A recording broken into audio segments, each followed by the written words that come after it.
Most coaches will spend hours in practice preparing for their next game, but they miss the one important thing that most teams need to win, and that's a good scouting report.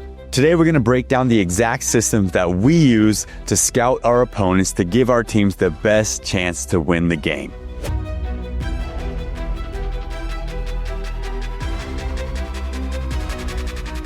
All right, everybody, welcome back to the Pass First podcast. My name is Augie Johnson. I'm here with my co-host, Alex Engel. We are both varsity basketball coaches. I'm on the boys' side, Alex on the girls' side. We've been doing this for a while. And today we're talking about scouting reports and what kind of scouting reports we put together to help give our teams the chance to succeed. Alex, first question is, you have a game coming up in about 5 days and you want to put together a scouting report. What do? What are the first steps to putting together a scouting report? So the first thing I'm looking to get is some film from them. If I haven't seen them live, generally the easiest thing is to get film from somebody, maybe someone they played recently, ideally, and then to start breaking that down, watching and seeing what their kind of the pace of play is, who their personnel are, what kind of defense they're running, what kind of offense they run. Sometimes the offense can be harder to pick up on because it depends on who they're playing against, right? I think it's easier to figure out their defense first because generally teams will run the same thing against most people. But even from there, then you try to look at the offensive side. In a perfect world, you get a couple game films so you can maybe see them against zone and against man and see if they do different things. But yeah, that's kind of where I start at, is getting game film and looking for as many details as I can out of the film. Nice. And what kind of software or tools, how do you actually get this game film? Yeah, so we use Huddle, and it's one of the, I would say one of the biggest film sharing tools, at least here in the high school realm. I know there's other ones that are used at a higher level like Synergy and things like that, but Huddle is our main way of getting film. Nice, yeah. On our side, we use the same thing. We're using Huddle. Looking at their max preps, right? So first thing I see, we're playing the team in 5 days, bring up their max preps. We're looking at who all they've played in the past, whatever, and reaching out to those schools and requesting for some game film. Also doing maybe a YouTube search, seeing if there's any kind of game film on YouTube that we can check out. So now you have the game film, you're in Huddle, you're hitting play on theirs. Give us the next step. Yeah, so once I'm into the film, you're saying like, what do I look for maybe exactly when I'm in the film? Is that what you're asking? What's like the first thing you're going to write down on a piece of paper? Or, obviously you can just watch it through and go by memory, but I'm guessing that you might write something down or have a Google Doc open or something like that. Yeah, usually I either have paper or I'm writing notes in my phone, but I'm usually looking for kind of what I call my big movers, which are what's their overall defensive plan? What's their overall offensive plan? Do they press? Do they sit in the half court? Who are their starters? That's another one. Always mark down who their starting five. And then what does their starting five look like? Is it 5 guards? Is it 4 guards and a big? Is it 2 or 3 bigs?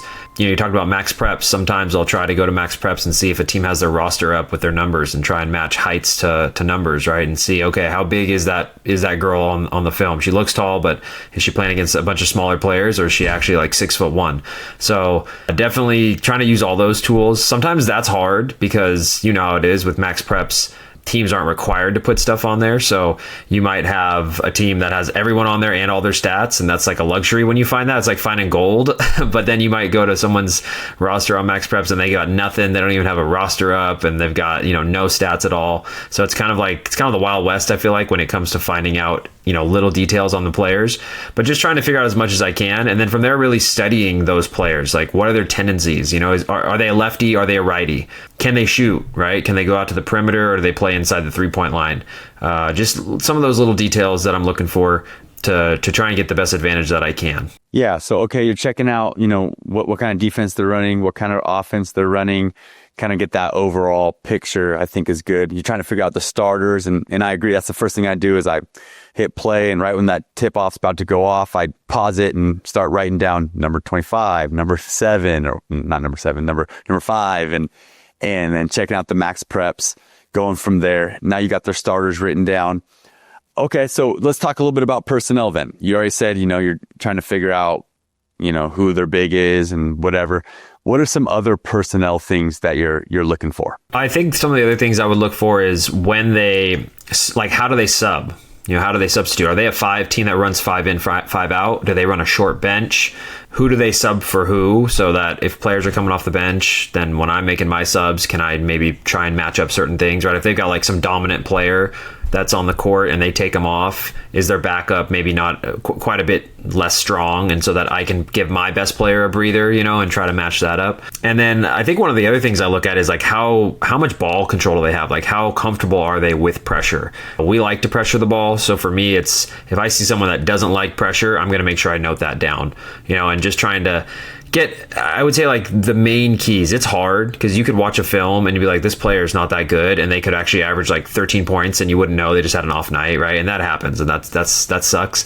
But just trying to get a basic idea of like, how do they look, how do they move, do they look like they're a player that can play or not? I think as coaches we can sometimes tell. We get that eye test of, yeah, they may have had an off night, but I think that player can play. So looking at some of those details, I think is like the next step there. You want to get detailed, but at the same time I've found that if you get overly detailed in your scout, and especially if you're presenting it to the kids, I feel like you don't get as much value out of it. Like, you don't need to get extra detailed on every little thing a player does. If you can basically give them, hey, this is a 3-point shooter, this is someone who likes to put the ball on the floor, this is someone who likes to drive to the hoop, whatever it is, and you give them those kind of basics, I think kids operate better than trying to get into like, well, this player likes to take 3 dribbles and then step back to the left and then do this. I think it can be overwhelming if you go too detailed. Yeah, no, I agree with that. I mean, they can't remember that when they're on the floor, right? I mean, you really have to drill down. And honestly, like, it's hard to figure that stuff out because you're watching 2, maybe 3 game films.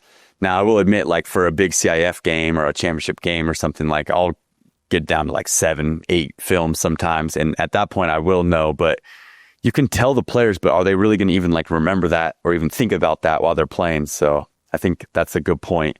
Like, simplicity wins. So how do you simplify it to give them the bullet point that's actually going to matter, I think is important. And you mentioned the dominant player. Like, that's a big one for us. Like, we want to figure out who the guy is so that when they have the ball, every single person is like, okay, the help side is going to be there. When they get to the basket, they're going to see, 4 hands in their face. And that's a player that you can leave. You might even leave a shooter to go guard that player because they're a dominant player. They're not going to pass, So I think that's a big one too, is like figuring out the dominant player. And then, like you said, the shooters, like figuring out the shooters is always the first thing. Sometimes it's hard. Like, you might have 1 or 2 game films. If you have 1 game film, like figuring out who the shooter is hard. But like, one trick that I would recommend is like, if they're going to run a play, either an out of bounds play or a set play, and someone comes off and shoots a 3 off that play, then hopefully that coach is smart enough to set that play up for their shooter. So you can just write that down. Like, they might only shoot 2 threes that game, but if they shot 2 threes off 2 set plays, then the chances are that that's the best shooter on the team. And so you can kind of write that down. I think that that's all good stuff for personnel. And I like that what you said too about like ball control and like ball security. Like, that's a big one too, right? Like, if somebody does not have good ball security and they're not ball strong, then I think that's one that, if you want to pressure, then you pressure them or you trap them, and that's good too. I mean, I know like some games we'll say this team literally does not have a point guard. They have no point guard. They have no guards that can dribble. Like, and that's enough for us to say like, okay, we're picking up full court man, we're trapping, we're doing all this kind of stuff. Where on the opposite side, you go, dude, they play with 5 guards. All of them are crafty ball handlers, are downhill drivers. Like, all right, we're going to play zone or whatever. So yeah, personnel wise, I'm with you on that dominant player. And then figuring out if they're going to pass their post player or not. Sometimes teams won't even pass their post player. So I think for me, that's personnel wise. Okay, let's keep this thing going. So let's just talk about not having a scout. Like, you and I both just completed our first game of the season. These are always the scary ones because you don't have a scout normally during the first game of the season. So how do you go about that without having a scout? I think what I try to do is use past information to give me the best idea that I can. I mean, oftentimes, when you're playing a team early in the season, you've probably seen them at some point before, whether it's last year or maybe a couple years ago. Something that, while you were talking about this, what do we do to get prepared for certain things, was another thing I look for is like set plays, right? And so we draw up the other team's set plays or inbounds. I'm big on inbounds because my thing is like, teams should never score inbounds plays against us, right? So what we'll do is we'll draw them up, but then we'll save them. Like, we save them digitally in a file. And it's like, if it's the same coach, what are the odds that he or she is completely changing their whole playbook? So the next year, if we're playing the first game of the season, it's like, oh, we've already played this team. Maybe the personnel is a little bit different, but probably their sets and their inbounds players are going to be similar, or if not exactly the same. So that's one way we'll try and use that old info to give us ourselves an advantage. If we played that team the year before, we'll watch film from the end of the season, however, as close as we can to the end of the season to try and get an idea on what they have and what they're going to be doing. It's not perfect, but at least you're not going completely blind, because that is not a great feeling, is when you don't know what's coming at all. Yeah, I think that when you are going into a game pretty blind, it's hard to figure out anything. You're basically just got to focus on yourself, right? Let's say you got some practices coming up. It's like, all right, well, we know that our identity is this X, Y, and Z this season. Like, let's work on that and just hope that that is enough to get the win. But yeah, it's a weird feeling going into a game, just not knowing anything, because you go into a game and all of a sudden they're zoning and the whole time, and it's the first game of the season. You practice your zone offense one time, and now you're in trouble. So yeah, I think I like the idea of saving the stuff from the past years and going with it. I mean, I will say that that's bitten me in the butt before. I remember last year, first game of the season, we played a team. They always used to run like this kind of like 1-4 set as their main offense, and we scouted it. There's some ball screen stuff that happens. We practiced icing ball screens all week, and then they came out and did something totally different, and we lost. And yeah, I wish instead of scouting them for those 3 or 4 practices, I wish I would have just focused on us, focused on what we do. And that's actually a philosophy of some coaches too. I think it's maybe a little bit lazy, but I have heard some coaches say, oh, we don't really scout. It's more important on what we do than what they do. Now, I don't believe in that personally, because you can gain an advantage scouting. So, okay, let's say you do scout the set plays, you do scout the out of bounds plays, you're going over them in practice. What does that look like? How do you actually gain an advantage by showing your players that stuff? Are you talking about switching? Are you talking about trapping on certain things? What does that look like? Yeah, so if the team it's a team, let's say they're all kind of the same size, and so it doesn't matter to us too much who guards who, right? Then in that case, we might be switching everything. So we'll practice running their inbounds or running their sets and just switching everything while we're doing that in practice. If it's a team that's not like that, then we'll hedge and recover. And if that's the case, then obviously we'll run their actions. And if they run ball screens or something else, we'll do some hedge and recover. Sometimes we'll mix, right? Sometimes they have a couple players, like 2 bigs and 3 guards. And we're like, all right, guards, you guys switch everything. Bigs, you guys switch everything. But if it's a guard on a big screen, we got to hedge and recover. And so we'll try and just practice that as much as possible and just try to put ourselves into as realistic of a position as we would with our scout team, right? And that's I think the hard part is you're trying to get your scout team to emulate something that the other team is doing, but that they don't know their stuff as well. Like, they're not the exact same personnel, they don't, it's different. And so you're never going to get the look that you probably perfectly want, but just to try and emphasize to the players that are on that scout team, hey, like, if you want to help us win, I need you to you need to emulate this player, for scouting number 12 is their best player. I need you to be like number 12. They're a 3-point shooter and they do this, like, do those things. So we try to make our players emulate their players, but that can be difficult, especially if you've only seen like you said, 1 film or 2 films on them. Yeah. So when it comes to like defense and scouting opponents, like, let's say, you guys work on your shell, you guys work on all kinds of defensive stuff, and you're, getting through the screens, you're whatever, kind of, trailing or slipping or however you want to guard, like off ball screens. You're working on guarding ball screens, and you're working on hedging and recovering, or however you want to guard ball screens.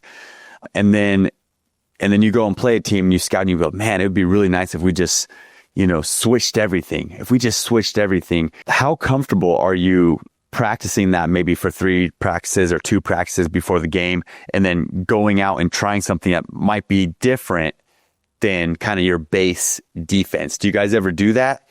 Like, let's say, for example, you want to all of a sudden trap every dribble handoff, but you never really do that. Like, are you comfortable practicing that a few times and then going into a game and doing that? I think most of the time, yes. If it's a concept that, if it's a simple enough concept that you can just tweak something that you're doing to go trap. Like, if you switch everything all the time and you've never put 2 players near the ball on a ball screen in like a hedge and recover situation, it might be a little bit of a harder concept, because you're having to teach to like not play, kind of play underneath that switch and hedge up high and then trap that ball screen as they come off.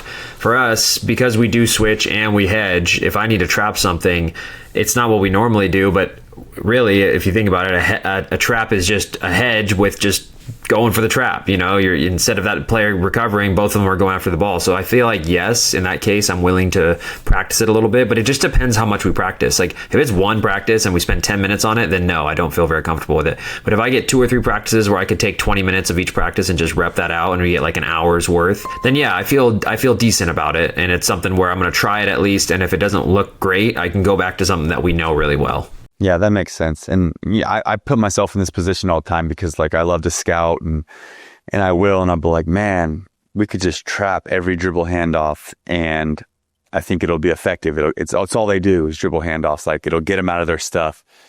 But it just seems like there's not a lot of time in practice to like really get enough reps in it. And so I think like it just like a note to myself and a note to people watching, like mix up what you do in practice. Like, I mean, if you do shell, well, don't do the same shell every time. Like develop a way to say, okay, now we're going to switch every off-ball screen and like spend, 3 or 4 days. If you have enough practice time, I feel like, with Thanksgiving break and as long as you have kind of an experienced team. I mean, if you have a brand new team, like coming in every year, then it's hard to do that. You got to start from zero and you got to get them from A to B.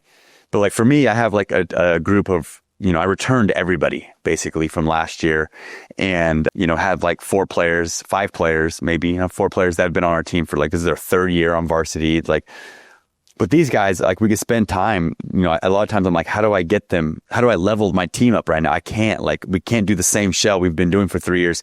So I think I have time to do that kind of stuff, but not every team has that, but it freaks me out and it worries me like, okay, we're going to spend 2 practices working on trapping or switching handoffs or something, and then we're going to go out there and do it.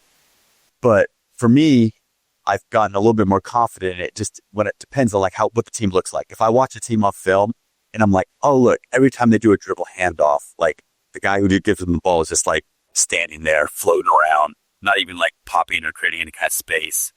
I'm like, okay, yeah, we can do that. They're not going to make us pay. We might trap it. It might be a poor trap. We might not rotate well, but like they're not going to make us pay.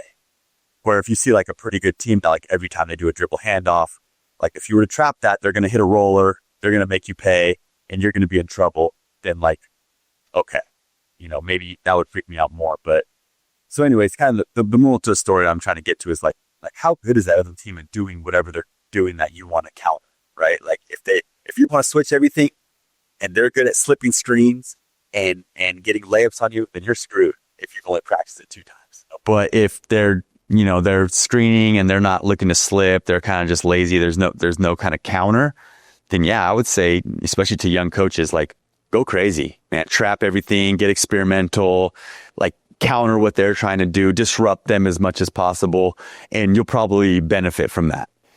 But like I said, if you're playing like a seasoned team, then practicing 1 or 2 days on something and going and doing it, like they're going to make you pay. And that's at least from my experience and kind of my mentality on that whole thing. Yeah. So with all that we were just talking about, I actually had a question for you. You were talking about if you have multiple days of scout, if you have a lot of time, you feel more comfortable throwing in, and I said the same thing about throwing in something different and working on it and then implementing in the game. How many days do you scout? Like, I know in the season, a lot of times you only get a couple days in between games, but let's say you have 4 or 5 days. Are you scouting all 5 days leading up to a game? Or are you going a couple days of just normal practice, focusing on yourself and spending those last 2 or 3 on the other team? Yeah, I would say like probably just 2 at the most scouting and probably just like half the practice. So, at the most, probably 3 days of half the practice would probably be the most I would scout. And that'd be for like probably like a championship game. But normally we play like Tuesday, Fridays. So, the game ends on Tuesday. We have Wednesday and Thursday to do an hour each of scout. And that's about it. Like I'm with you on like scouting the OBs and stuff. And like, that's something like, I'm like, we're going to switch this and go for the steal, on the OBs. But yeah, normally not too much time. I think, like you said earlier, like they can't remember all that. Like they need to know that either we're switching everything and this is the defense we're in, or we're doing this and this is the defense we're in, and that's it. And then like know who the shooter is. And I think that's enough, for me. How about you? Kind of the same. One trick I've learned, and I forgot who told me this, but a coach that I had at one point was like, One way to get extra scout in is to just put things into drills and not necessarily even tell them it's a scout. So like if you know a team that you're playing is going to switch everything defensively, then like you said, when you're running stuff live, maybe you're working on your sets, right? You're working on your sets and you're playing 5-on-5 and just telling one team, all right, you're going to switch every screen. And not necessarily saying like, oh, this is a scout for the team we're playing, but just like putting that little thing into that part of practice, right? Or you're running shell and like you said, switching it up and doing something different, like just putting a drill in that mimics something you're going to see in that team that you're playing. And that way you can do that like 3 or 4 days ahead and it's still a little bit of prep, but it's like subconscious prep. They're not really sitting there and like, all right, let's go through this play. Cause I don't know how it is for you, but a lot of times you spend 45 minutes on scout and like 15 minutes go by, 20 minutes go by, 30 minutes go by. Like the kids are starting to be like, all right, yes, we've run this play 50 times. Like now we start getting distracted. Now we start kind of losing focus. And that's hard. Like that's the hardest thing. And this year, something that I've started to preach, and I actually saw it from you, was that Nick Saban's the 5, not fears. Yeah, the 5 killers of greatness. Yeah, the 5 killers of greatness. That's what it was. And the 5 enemies of greatness. That's what it was. 5 enemies of greatness. And one of them was, I think it was under the discipline one or one of those, whichever one it was. And it was like, don't practice till you get it right. Practice until you can't get it wrong. And I love that. And I was like, that's what coaches are always trying to get kids to understand, because kids will do something 2 or 3 times and be like, I got it, coach. I understand it. And it's like, yeah, but you don't understand it to the point where if I threw this at you at any time during the game, whenever, you would be able to react to it 100%. You don't really know this. You're not really an expert on this. You just know it basic enough here where I put it in front of you and I tell you what's coming and you're like, yeah, okay, I can do that a few times in a row. So really trying to get my kids and my girls to understand, like, we're practicing this and prepping for this so that we can't get it wrong, not just so that we get it right sometimes. But that's hard, because the longer you scout, the longer their attention spans, they're high schoolers, their attention spans start to give out. And so I think when you can embed those little drills or those little things into your drills, it just subconsciously helps them be like, oh, okay, now I see it in the game, I just react to it. So anyways, we get the point. Scouting is not fun. You can't spend too much time doing it in practice. But now let's talk about the other side of the game, right? What kind of defense they're playing. How do you kind of scout what kind of defense the other team is playing? What are you looking for? Number one thing, man or zone, and then from there, what type of man, what type of zone are they playing? If they're playing man, are they a deny team? Are they a pack line team? Are they a team who picks up full court in that man? Are they a team that presses from a 2-2-1 or a 1-2-2 back to man, right? Or something like that. If they're a zone team, then breaking that down, are they 2-3, 3-2, 1-2-2, 1-3-1? I mean, there's all types of stuff, right? Do they run junk defenses like, yo-yo defense is one that I've always heard, where the top of that zone drops and runs that like triangle action. There's probably some other name, but I've always heard it called a yo-yo defense. So yeah, just what is their primary stuff? Do they like to muck it up, or are they just kind of like a clean, I run this one thing and that's all we do? That's usually what I'm looking for first. Yeah, I think that's almost more important than how to guard them. Is if you didn't know they're going to come out and press you full court man to man from the start, and you get into the game, you haven't practiced any kind of press break or anything, like, you're in trouble. You're in trouble if you haven't practiced a press break, or, if they run zone the whole game, they're going to sit in a 2-3 and you haven't practiced any zone. Like, yeah, you're in trouble. So I think that those things are important. And then kind of like the layer deeper, you mentioned it already too, but my take on it is like, if they're going to pressure, right? If they're like all out pressure, then it's kind of like, you got to know, hey, we're not going to call a ton of sets. Like, it's hard to get into sets when teams are pressuring you a ton. You kind of just got to blow by them and play, or just run kind of your motion stuff and have some pressure releases and stuff. And yeah, those are important to know going into the game. And, if they're going to switch everything, then like we talked about earlier, offensively, you should practice slipping screens or having some sort of counter. Otherwise, they're going to take you out of what you do. So those things are important, and they're kind of hard to figure out sometimes, is because if you only got one game film, you got one game film. And so you might see them playing man-to-man defense, but guess what? They also have a 1-3-1 that's really good, and they haven't shown it in any, maybe you watch 3 game films and they haven't shown it at all. And they throw it on you just for one possession, and all of a sudden you turn it over, so they stay in it, and then you are all, disrupted. And they stay in it for the whole game, and you lose because you weren't ready to go up against a 1-3-1. And that's the cool thing about basketball, is like, you should have those kind of things in your back pocket as a team. Like, you should have a press to where, like, okay, you throw on the press just one time against a team, and oh man, they sure can't handle the pressure. So we're going to stay in it, and we're going to go on a 10-0 run right now. And then we're going to stay in it the whole game. And the other team's just screwed, and that wins you the game. So those things are important. I think, yeah, you got to figure out what they run on offense. You got to figure out what they run on defense. And then you just got to pray that you've covered everything else to where, at the varsity level, it's pretty easy, right? Because they've gone through your program. They've seen a 1-3-1 at the freshman level, and they've dealt with it, and they've learned from it. And JV level and the varsity, so all of a sudden you can say, hey, it's a 1-3-1 where we're going to run X, Y, and Z. And it's the same principles. We're looking for the high, low. We're looking, whatever. And that's easy. But when you're at the lower levels, at freshman level or something, and then all of a sudden you might see as a player, you might see a 1-3-1. All of a sudden it's the first time you've ever seen it, and you don't know what to do. And I think those things are tricky. So anything else about defense that popped into your head while I was talking there? I don't know about defense, but just what you were talking about, I think one of the biggest parts of scouting is just you have to prep your team for all possible scenarios like way ahead of time. If you wait until 3 days before you play a team and you've never done a press break and you're like, this team presses, you're going to be in trouble because they're not going to learn a press break in 3 days, right? Like they're not going to be able to run it effectively.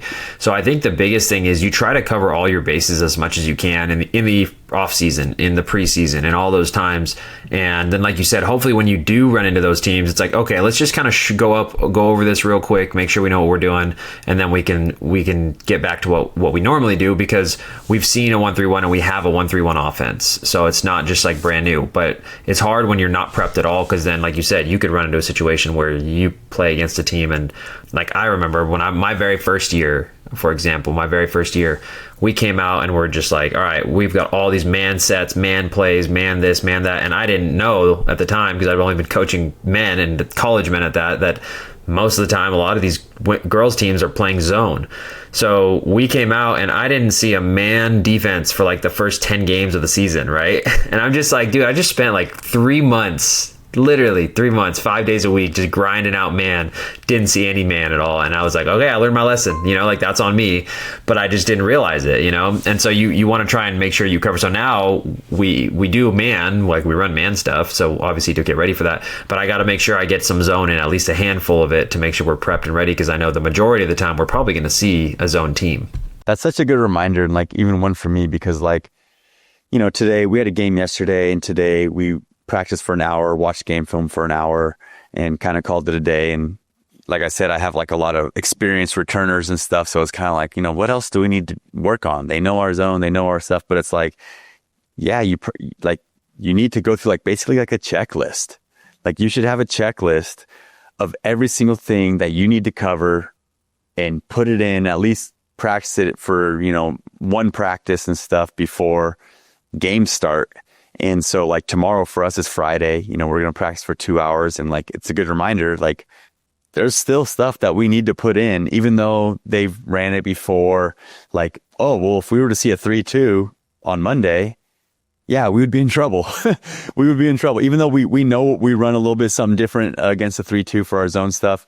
And they've run it before, but like if we saw it, like our guys would be in a game, they don't remember it, like they could remember the pattern, right? And they'd be like, okay, I know the pattern of what we're going to run against a 3-2.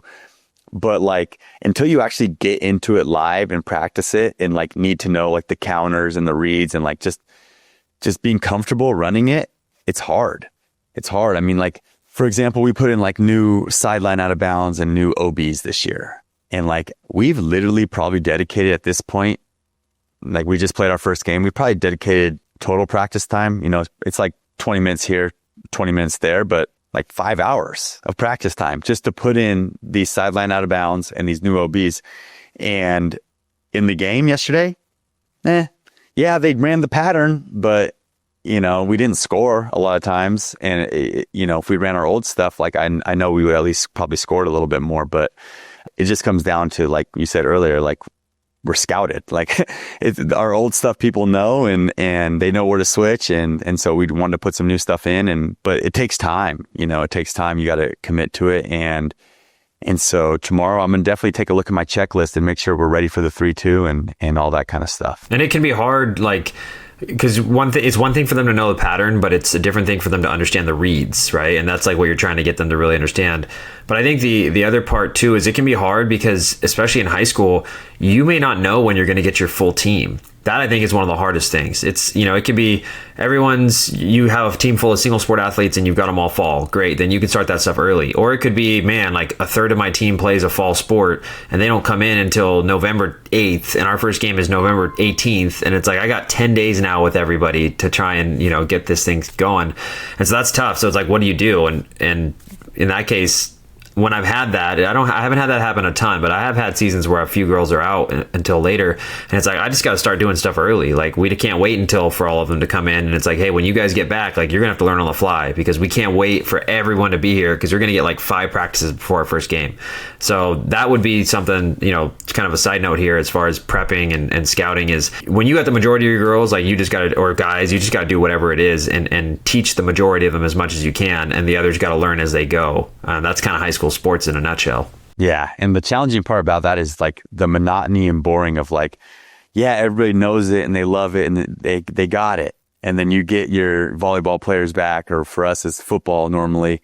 And then like you got to go over it again. It's just like, dang it. Like the players that know it are like, we kind of know this already. And that's where it really helps to have smart players. Like we got a football player back and he's just like, just nails, man. He just like, he knows it. He remembers it from the years before. And it's just like, man, it's just so nice. And like, we'll have players that have been here from the beginning this season who are new to varsity. I'll admit it's their first year on varsity, but like, it's harder for them to pick it up than it is for a football guy who's been here before. I guess maybe that makes sense because he's got years under his belt. But yeah, I mean, it's such a challenge to try to get everybody on the same page and kind of like progressing at the same time in high school. It doesn't happen, and a lot of times that's the difference in playing time, is like one guy just can't figure out, the plays or whatever. And it's like, it's hurting your playing time and whether it's their fault or not, I mean, it's just kind of the reality of it. And something as us coaches probably need, a little bit of assistant coaches to step in there, a little bit of game film breakdown or, draw it up on the whiteboard and all that kind of stuff. So, okay. Any final thoughts on scouting? Was there anything that we missed here? Anything that just maybe any little tidbits or anything that you can think of? I don't think there's anything we necessarily missed. I guess one thing I would just say is the more you can help your kids understand your opponent and understand what they do and just build their basketball IQ, right, their intelligence on the court and be a smart team, the more likely you are to succeed. And I think that kind of ties into scouting. And I had this conversation with my girls earlier this week and I said, look, like I think we have some talent, but it's going to depend if we're going to be a smart team or not. Like if we're smart and I can switch you into this, that, and the other, and we can play different teams and different styles and different formatting, we could have a great year. But if you can't learn quickly, it's going to make it hard, even if we've got more talent, because other teams are going to do different stuff and you've got to be able to adjust on the fly. So the more you can have your team be adaptable and able to learn, and the more that they can watch film on their own. I think maybe one thing we didn't talk about is like watching film with just the coaches versus the players watching film. I think it's really important for the players to watch film.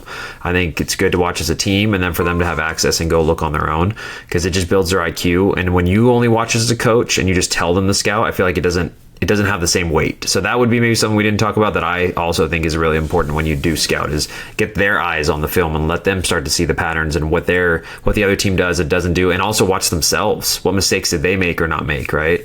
I know that's a little different, a little tangent there, but I think it ties into scouting as well. Yeah, and that is one thing we kind of missed was talking about the film, right? Like, so for us, you might scout and practice, and then you go and watch, 30 minutes after practice as a team or individually, you watch the film of the opponent. And for us, we like to clip it up and show them every time, all the OBs, right? You can go through all the different options they run in their OBs and show them all the set plays and the personnel. It's one thing to tell, hey, this is their best, or to tell your team, this is their best player. When they drive it, there's got to be help side there. We need to make sure that we sag off them because they're non-shooters and they're drivers. But when you show them on film and the player's like, whoa, yeah. Or like, especially when it's shooters. Like I remember one time we played a team and like, I was trying to tell them like, we call them, like, we rate shooters. And I say, like, he's a 4 out of 5 shooter, a 3 out of 5, or a 5 out of 5. I'm like, this guy's a 6 out of 5 shooter. And everyone's laughing and pressing. I'm like, no, seriously, like, if this guy gets any daylight, like, let's just count it and let's just go down the other end. And like, they're like, okay. And then we watched the film and I clipped it perfectly where he's just like, step back, NBA 3, fadeaway, whap. And then the next play, some other kind of crazy, like, coming off a stagger screen, whap, whap, whap. And then like he hits like 3 in a row and like, okay, they knew it. And like, dude, that game we came out and locked, he only took 1 attempt from 3 and we were just in his face. And it was just like a totally different like respect that we had for him as a shooter, right? Or offensive rebounder. This guy grabs offensive rebounds. If you show them on the film, him beasting everybody and grabbing boards like crazy, like, oh, they're going to box him out. Or otherwise you just tell them, hey, he's an offensive rebounder. They're like, oh, okay, yeah, whatever. So film is important. It doesn't hold the same weight when they can't see it. So yeah, I totally get that. One final question here, because I was thinking about it earlier, was, nowadays to me with current ease of access to the internet and stuff, we talked about how max preps, people don't post their stuff and some teams do and some teams don't. And I get why you don't, because if you post everything and the other team doesn't, they have a huge advantage on you, so I 100% get it. Do you think that it should be mandatory for high schools to post stats, at least just like basics, like maybe even just points, rosters and points, and that should be like a mandatory part of participating in CIF? Because in college you have to, right? Like they have synergy, everyone has to post, everyone has to upload stuff within, I think, like 24 hours or 48 hours. There's a time limit on it, and then stats have to go up too. I feel like nowadays high schools have the ability to do that. It's not back in the day with VHS where it takes forever to do that. It's easy to upload film to Huddle. Almost every team has it. I mean, very few I feel like don't have some film service. So what do you think? Do you think that like mandatory stats and film and all that should be in high school as well? I don't think it should be mandatory, just due to the fact that you say like most teams have Huddle and stuff, but like most teams don't have Huddle Assist where like it automatically stats it for them. And like, that's the challenge. And that's the reason I think it's not mandatory, is because like you can't make it mandatory when some coaches like us are putting our all into it and some coaches aren't. So I think that's why I would say you can't make it mandatory. But if you want to level the playing field and make it like equal playing field, then yeah, I would say. But I mean, how many of your teams that you play actually post the stats? I mean, for us, it's like 2 teams per year that we play out of 28 post them on max preps. How about you? It's probably similar. It might be a little more, but it's not many. Like 5, less than 10 for sure out of the 28. It's not many. Yeah, it's definitely an advantage when I find a team that posts all their stats on max preps. I'm like, dude, I know exactly, who your shooters are, who your offensive rebounders are and stuff like that. But I just don't think you can make it mandatory personally, because it's just an extra thing that high school coaches have to do. Like if there was a way to make it like, to like give access to all coaches to have stats, or to like make it mandatory that you have to like have a stat keeper or something like that, then I would say, yeah, because I mean, what's the benefit of posting stats? It's for the colleges, so if you're going to do what's best for your kids, you're going to post every single one of your game films on YouTube. And you're going to post all of your stats on max preps if you want to do what's best for your kids and get into college. I mean, that's kind of a little bit maybe far-fetched, because how much value are you really giving your kids there? I mean, you could send the coaches the stats in the game film, but really, I mean, if for exposure and for that kind of stuff, like that's the best case scenario, I think. But then you're just going to lose more games.